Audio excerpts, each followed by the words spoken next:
Hey, it's been a while. Due to a recent computer crash, it's kind of put me on a setback and had me reconfiguring and rethinking things. After getting the dreaded blue screen, I didn't know what was going on. I tried to go to safety mode or anything, but nothing was working. It turned out the drive completely wiped itself clean. I haven't even had this drive for like barely over a year. Wow! It totally blows my mind. Which has never happened to me in all my years on computers. They usually last me about 4 or 5 years of heavy use before I have such failures. The culprit, you say? It was my fault for using the Samsung 990 Pro. Paperboy thinks he's a pro.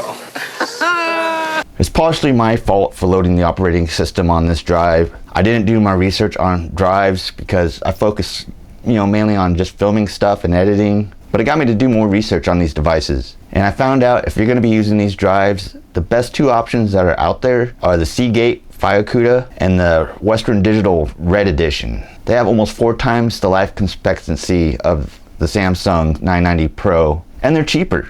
The speeds are very similar, so there's not much of a difference as far as that's concerned. So I would highly recommend staying away from these.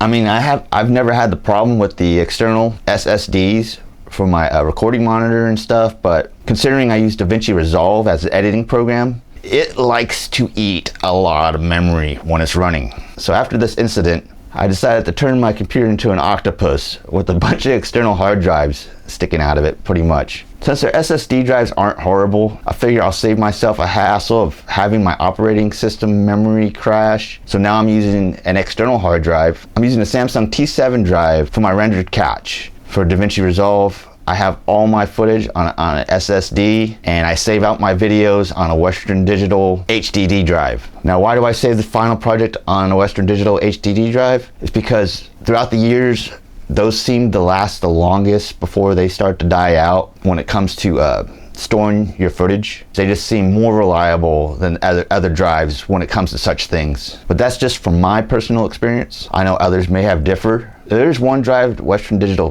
does make that you probably should try to avoid for long storage, and that's the Western Digital Tower, the 14 terabyte. These things are incredibly sensitive. I was moving some things around and I bumped it and it toppled over, and that was the end of it. Since I ended up upgrading and getting a new computer system, and I'm using that system for strictly video editing, but it's running off Windows because it allows the most features for DaVinci Resolve. But when I try to load up that tower, it does not read it at all. Like, it will not read the footage that was stored on there. Luckily, I took my old computer system and put a new drive in it, and I loaded a Linux OS onto it, and luckily it was able to still read the files off the tower drive, but the loading speeds are incredibly slow. I'm talking slower than 1996 dial-up internet slow to offload that footage. So luckily I only had about 2 gigabytes worth of footage on it before it putted out on me. But these are some options that have worked for me, and throughout my lifetime, these 2 drives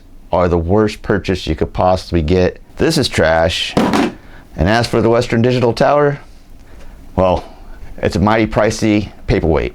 I hope this helps you out in any way when you're thinking about backing up your footage as a video editor or someone who likes to film as a hobby. These are things to take into consideration, because there's nothing worse than coming home after a long day of working construction and you hop on your computer to edit some videos and it's dead. There's nothing you can do.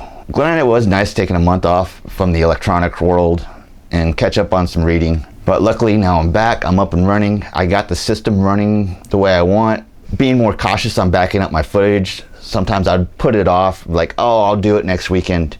Well, you never know if that crash is gonna happen next weekend, because I'm pretty bad at monitoring my drives, because there's so many other things that are on my mind. Due to the construction job, trying to push this, get you some RC channel, trying to make a demo reel to get some video work, and on top of just everyday life problems, but that's life, so the people say. So these are things I've experienced so far as it comes to hard drives and heavy usage of onloading and offloading footage. So now I'm back to filming and I'm back to editing, and hopefully this new setup gives me a little extended life from my machine before the operating system or anything goes haywire. But it's taught me a good lesson to kind of focus in and take time to check the health status of your drives, because this would have been a major hassle if I did get a video job. It's like, now I can go film it, but how am I going to edit it? And I'm definitely not going to be able to get something out in a timely fashion. So be aware, and until then, just keep filming. I hope this helped.